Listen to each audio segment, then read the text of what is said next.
Here we are with Business Profitability, Create Your Course, live and online events.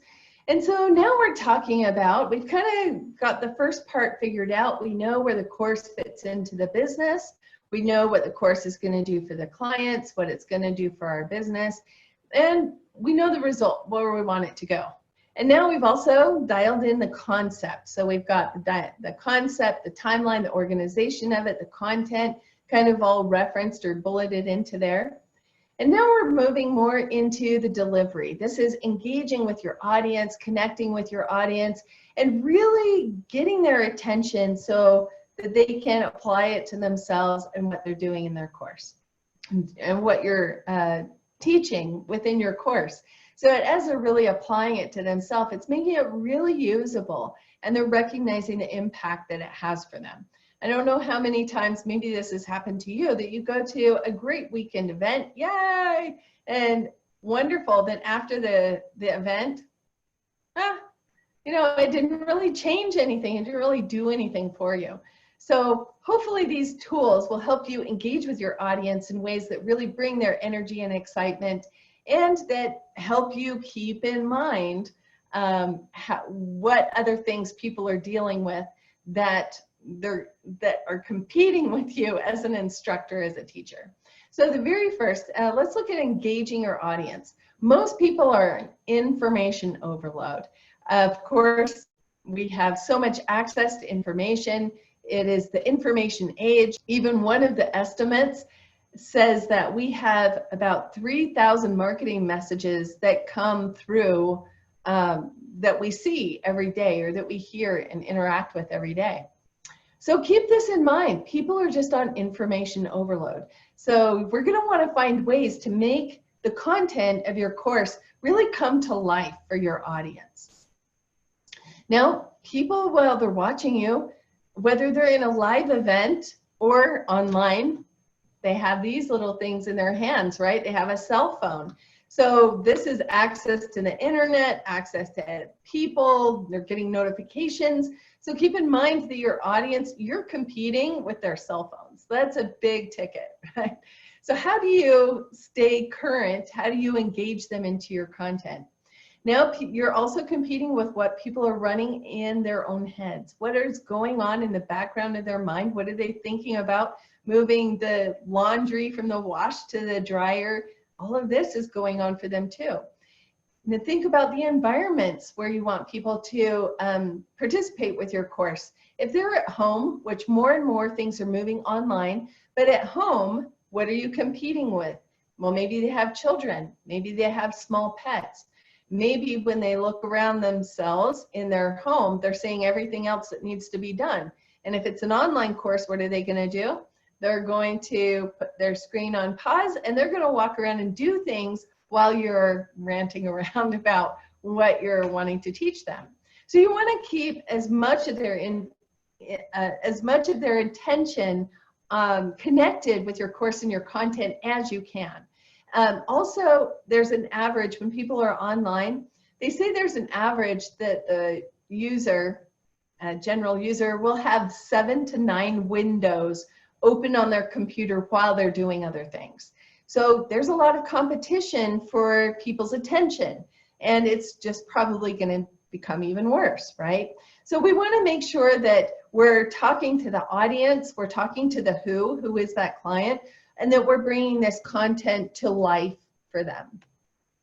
And I'm going to share with you here some ways that you can really bring this content to life for your audience with the learning styles. A great strategy is to model. Model who do you know? Who are great teachers, facilitators? They've really brought information to life for you, that have made a really impactful class or course, and it really helped you apply it to your life. And we call this modeling from NLP. So NLP stands for Neuro-Linguistic Programming, which is all about the brain's coding system and how we understand, how we see, how we relate to the world around us, but also how we can tap into that code to make adjustments or changes about how we think, how we feel, and what we actually do in our daily life. So NLP has a key principle that says if someone can do something, anyone can do it. If it's someone does it, anyone can do it. So if someone does it, it's within human possibility, and there's a certain set of things that that person is doing that then helps them be successful. So this is modeling. You want to model or copy or imitate or borrow from the people that are really connecting with you, as you've had the experience of being in the audience before. What are the people, the teachers, the presenters that really have brought information to life for you? What courses have you attended? What's really made a difference, and how do they help you apply the content and information to your life? So you can use some examples of great teachers or speakers that you've experienced in the past. And I would suggest even making a list of those who were your key examples of great teachers and presenters. And what were they doing that really helped you stay engaged and connected? And maybe even attend a couple of speakers or teachers to see what are they doing that they're staying connected with the audience and really creating a conversation with the audience rather than just talking at someone. So here we go into more of NLP, and we want to understand the brain. This is going to help you understand a little more about your audience, and then we're going to get into the 4 learning styles. So a key understanding with NLP, neuro-linguistic programming, is that different places of the brain process different kinds of information. So there's visual information, which is processed at the back of the brain. There's auditory information processed around the ears. Kinesthetic relates to what our body does. So typing on the keyboard, that's a kinesthetic activity. Or what we feel, what we sense can be kinesthetic as well. And then gustatory is our taste, and olfactory is our smell. Now with NLP, we don't really use gustatory, olfactory, taste and smell as much as these others in our day-to-day experience. So we use more in shorthand, we use VAK, visual, auditory, kinesthetic, just to designate these different aspects of how our brain gets information. So gustatory, taste, smell, those would work more for maybe if you're in a chef class or something. So information is coming in for visual, it's coming in as the auditory channels. It's also coming into, we call it motor sensory, which is right around the top, and that's more of the kinesthetic. But each of these, we in NLP kind of distinguish, each person has a preference of how they like to get their information. So when we say someone's visual, they tend to like their information visual first. So this is a processing preference because we're using all of these all the time. So for visual people, their pictures make more, they connect with pictures more and quickly, and their mind is looking for, why do I care? Why is this important to me? They want to know that right up front. So typically we want to address why right up front, because your visual processors are faster, and if you do not address that, they're going to likely wander off and they're not going to pay attention. Now audio, this is more medium style processing. Most of our traditional school system is based on audio. You have one teacher at the head of the class telling everyone the content, and all of the students sitting in their desks are supposed to sit and listen and then remember what the teacher says. So that's very common format, right? And then finally, the third one here is kinesthetic. Kinesthetics want to know, how does it work? Kinesthetics, they are the puzzle piecers. They want to see how these puzzles fit with the knowledge and information that they already know. And they're a little slower at processing. Not that, they're just not as quick as the visual processors. They'll take a little more time, and they'll allow you a little more time and sit back, and they're kind of looking for, how does this work? How does this fit together? And then finally, there's the what ifs.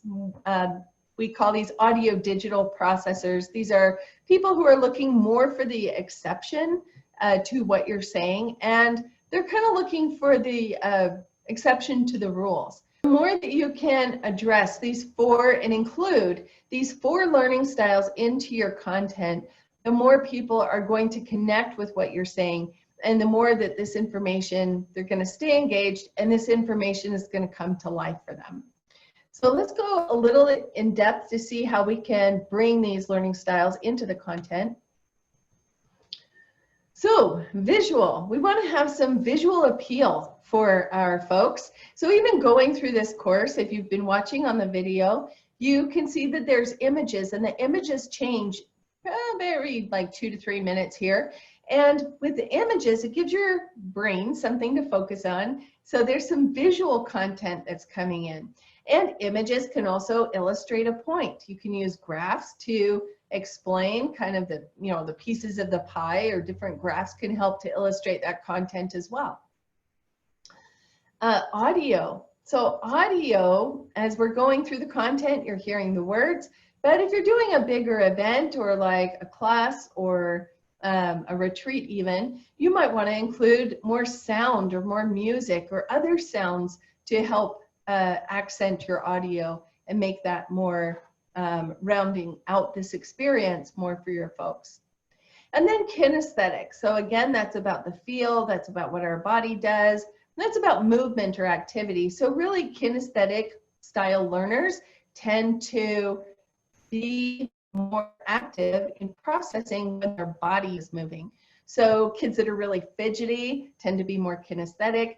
Doodlers, people who draw, that was me, pretty much kinesthetic. They also like writing and worksheets. So when their body is active, their mind has an easier time ingesting the information, processing the information, and even remembering what you're telling them. So this is where worksheets can be really useful, having things people can write out and put on paper, and letting them like fill in the blanks or draw pictures, or asking them to brainstorm on those sheets of paper to line out what some of those ideas are. And we process things, if we get it through our mind and into our hand, we process it differently and even more deeply.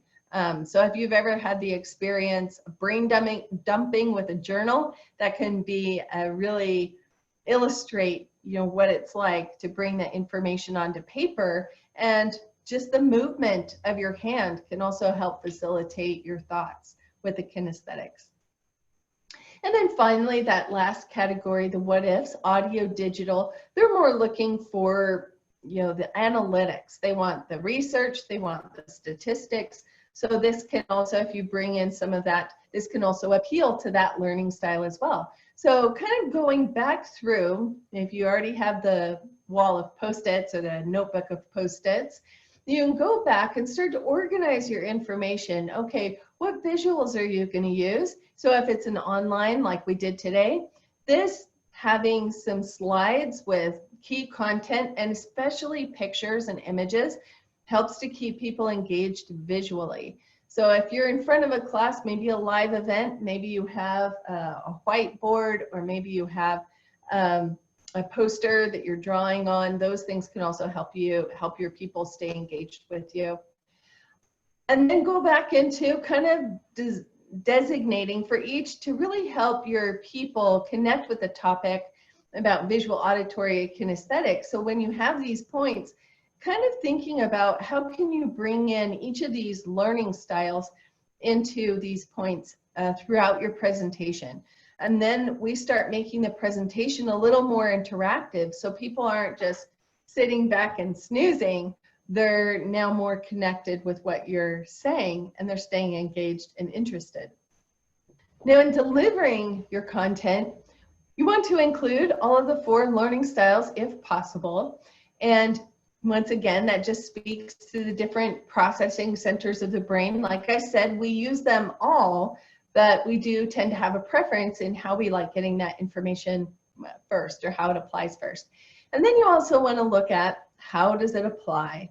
So wherever your client base is in their life, what do you want them to be thinking about is how what you're sharing is addressing the problem and how they apply it to themselves.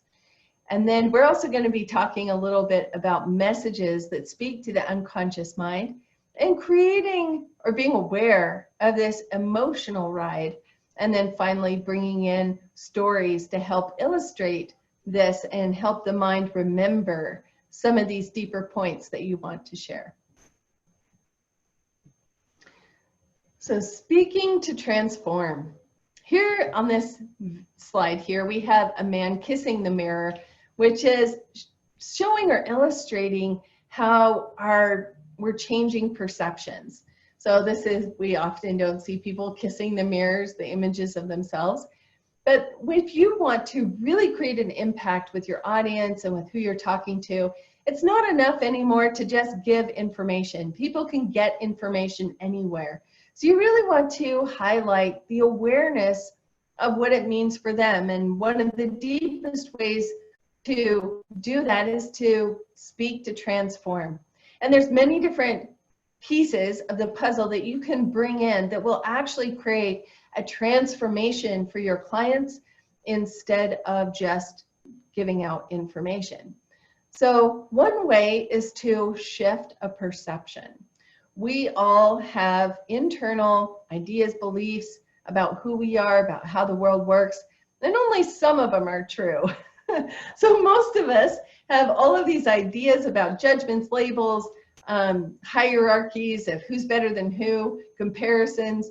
But the more that we can come to recognizing what are these perceptions for your audience that are giving them problems or causing them pain, and how can you change those perceptions?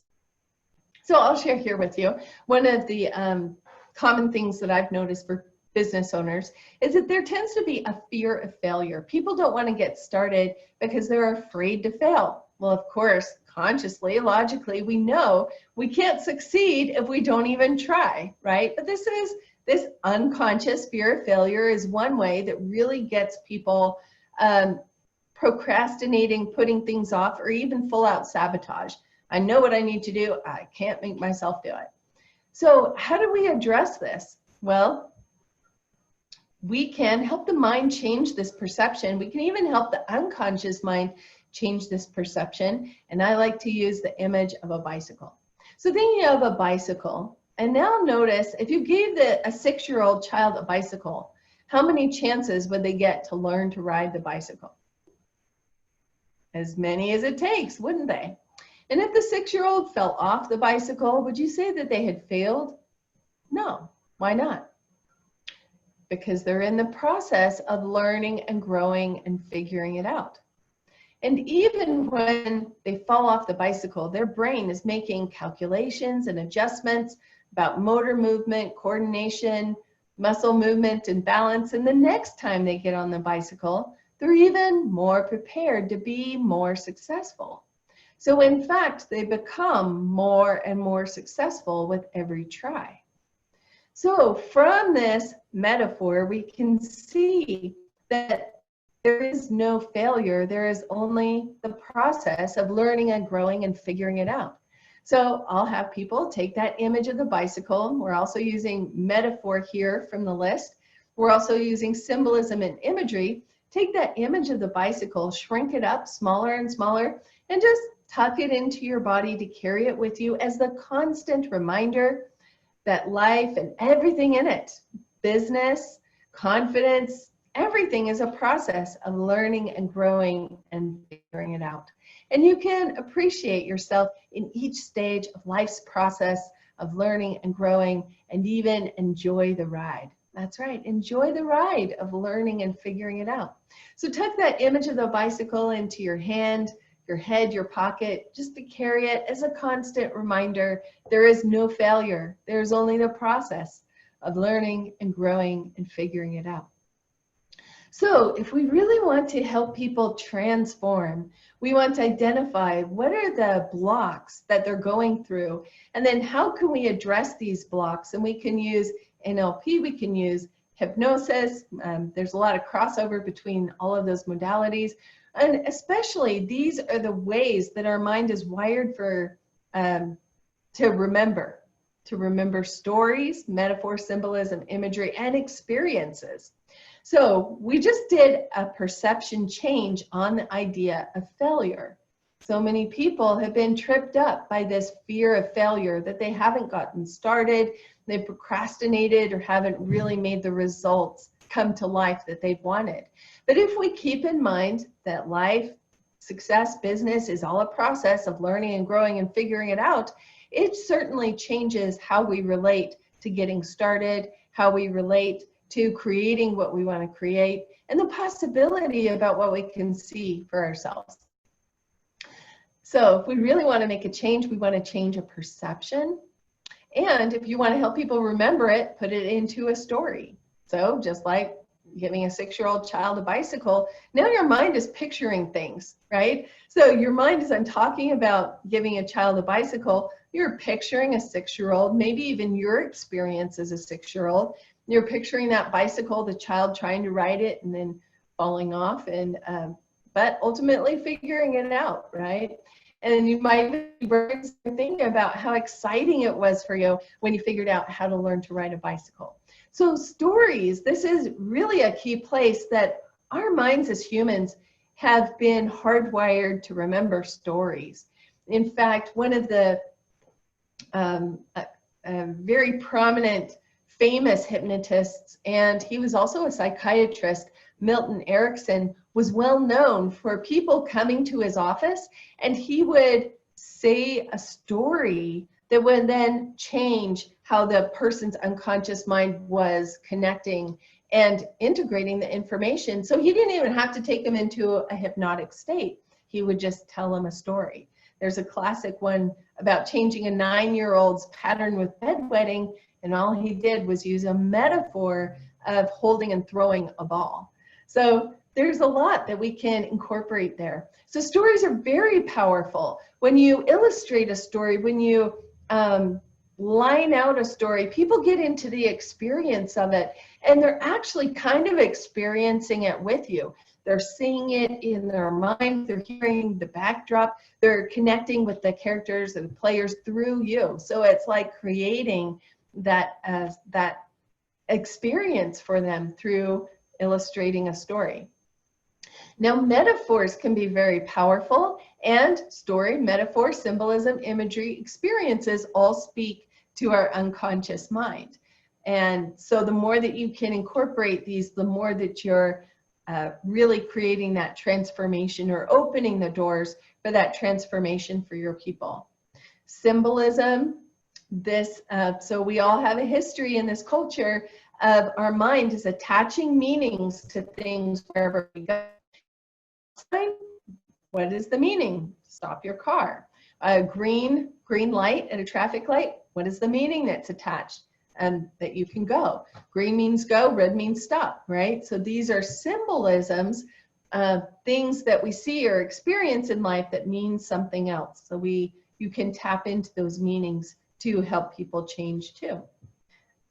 Imagery, just like the image of the bicycle, and experiences. So if you can give people an experience with your content, this really helps them to internalize it, apply it, and to really help them make a difference for them. So thinking of, go back to your Post-it notes and all of that content that you want to bring in, and think about the learning styles. How are you going to illustrate each of these points with the learning styles? And sometimes I do get into the habit of giving more content rather than really illustrating with the learning styles. Of course, when you have a longer event, like a weekend retreat, you can get more of the experiential in, which makes it really powerful for people. So go to your Post-it, see how you can get these learning styles in, and what you're going to do with each of these learning styles.